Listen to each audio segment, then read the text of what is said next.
ইরানে যুক্তরাষ্ট্র ও ইসরায়েলের হামলায় নিহত হয়েছেন দেশটির সর্বোচ্চ নেতা Ayatollah Ali Khamenei.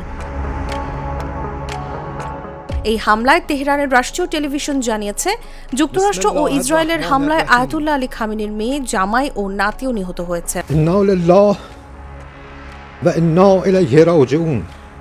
First news agency জানিয়েছে, খামেনির একজন পুত্রবধূও হামলায় প্রাণ হারিয়েছেন। ইরানের আইআরজিসির বার্তা সংস্থা ফার্স জানিয়েছে, শনিবার ভোরে দায়িত্ব পালনরত অবস্থায় নিজের কার্যালয়ে নিহত হন আলী খামেনি।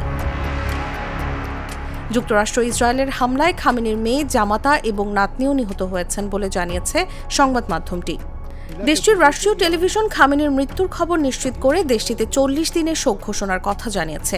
হযরত ইমাম খামেনেই বা নূশিদান শাহদ গুবারায়ে শাহাদাত। ইরানের সর্বোচ্চ ধর্মীয় নেতার শাসন ব্যবস্থা চালু হয় 1979 সালে ইসলামী বিপ্লবের পর থেকে। এক বিপ্লবের মাধ্যমে ইরানের রেজা শাহ পাহলভির রাজতন্ত্রকে উৎখাত করা হয়। তাকে উৎখাতের পর ইরানে ধর্মীয় প্রজাতন্ত্র প্রতিষ্ঠিত হয়। এরপর দেশটি দুজন সুপ্রিম লিডার বা সর্বোচ্চ নেতা পেয়েছে। তাদের পদবি হিসেবে আয়াতুল্লাহ ব্যবহার করা হয় শিয়া ধর্মাবলম্বীদের কাছে, যার অর্থ জ্যেষ্ঠ ধর্মীয় নেতা। সর্বোচ্চ নেতা হিসেবে আয়াতুল্লাহ আলী খামেনি দেশটির সামরিক বাহিনীর কমান্ডার ইন চিফ ছিলেন। নিউজ ডেস্ক, জাগো নিউজ।